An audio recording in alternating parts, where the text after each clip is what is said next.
I'm Steve Beshear. I was governor of Kentucky from 2007 to 2015. Now I'm a private citizen. I'm here in Lexington, Kentucky, some 400 miles from Washington, at a diner with some neighbors, Democrats and Republicans, where we just watched the president's address. I'm a proud Democrat, but first and foremost, I'm a proud Republican and Democrat and mostly American. And like many of you, I am worried about the future of this nation. Look, I grew up in Kentucky in a small town called Dawson Springs. My dad and granddad were Baptist preachers. My family owned a funeral home. And my wife, Jane, and I have been married for almost 50 years. I became governor at the start of the global recession. And after 8 years, we left things a lot better than we found them. By being fiscally responsible, I even cut my own pay, we balanced our budget and turned deficits into surpluses without raising taxes. We cut our unemployment rate in half. We made huge gains in high school graduation rates, and we found health coverage for over 500,000 Kentuckians.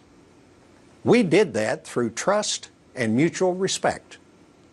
I listened. And I built partnerships with business leaders and with Republicans in our legislature.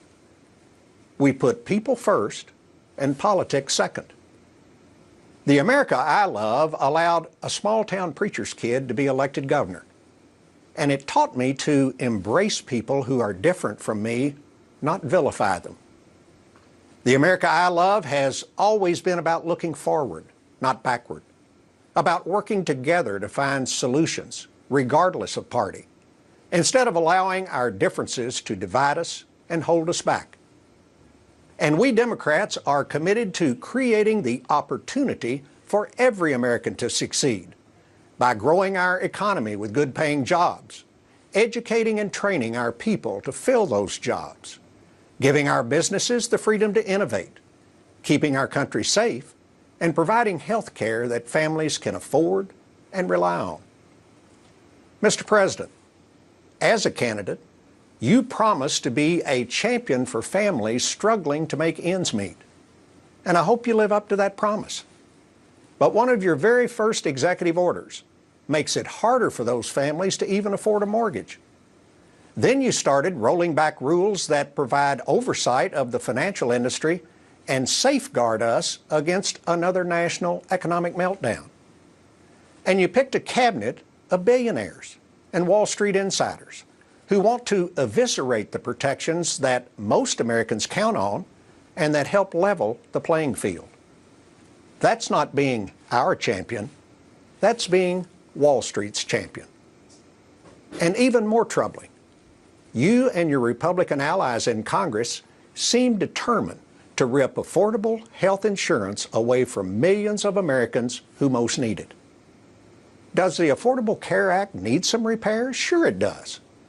But so far, every Republican idea to replace the Affordable Care Act would reduce the number of Americans covered, despite your promises to the contrary. Mr. President, folks here in Kentucky expect you to keep your word, because this isn't a game. It's life and death for people. These ideas promise access to care, but deny the importance of making care affordable and effective. They would charge families more for fewer benefits and put the insurance companies back in control.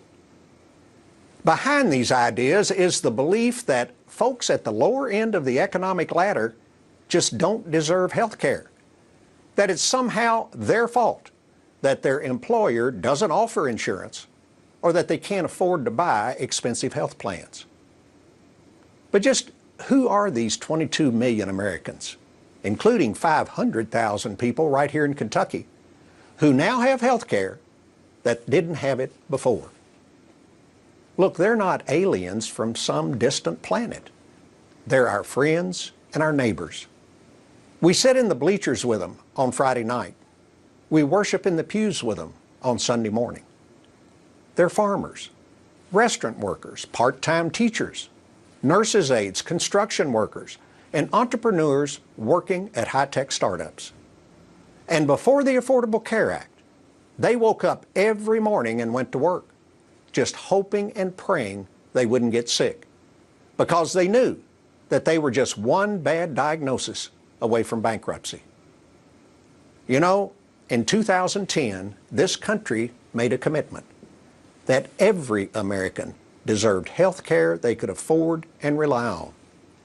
And we Democrats are going to do everything in our power to keep President Trump and the Republican Congress from reneging on that commitment. But we're going to need your help by speaking out. Another commitment now being tested is to our national security. Look, make no mistake, I'm a military veteran myself, and I know that protecting America is a president's highest duty. Yet President Trump is ignoring serious threats to our national security from Russia, who's not our friend, while alienating our allies who fought with us side by side and are our friends in a dangerous world. His approach makes us less safe and should worry every freedom-loving American. Instead, President Trump has all but declared war on refugees and immigrants. Look, the president can and should enforce our immigration laws, but we can protect America without abandoning our principles and our moral obligation to help those fleeing war and terror, without tearing families apart, and without needlessly jeopardizing our military men and women fighting overseas. You know, another Republican president, Ronald Reagan, once said, "In America, our origins matter less than our destination." And that is what democracy is all about. President Trump also needs to understand that people may disagree with him from time to time, but that doesn't make them his enemies.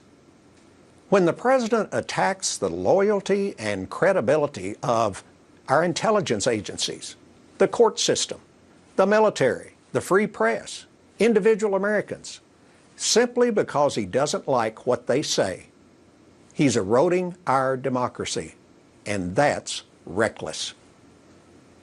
Real leaders don't spread derision and division. Real leaders strengthen, they unify, they partner, and they offer real solutions instead of ultimatums and blame.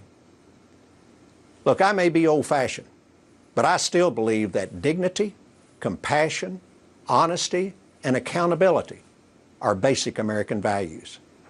And as a Democrat, I believe that if you work hard, you deserve the opportunity to realize the American dream, regardless of whether you're a coal miner in Kentucky, a teacher in Rhode Island, an auto worker in Detroit, or a software engineer in San Antonio. Our political system is broken. It's broken because too many of our leaders think it's all about them. They need to remember that they work for us, and helping us is their work. Kentucky made real progress while I was governor because we were motivated by one thing: helping families. Democrats are trying to bring that same focus back to Washington, D.C. Americans are a diverse people, and we may disagree on a lot of things, but we've always come together when we remember that we are one nation, under God, indivisible, with liberty and justice for all. Thank you.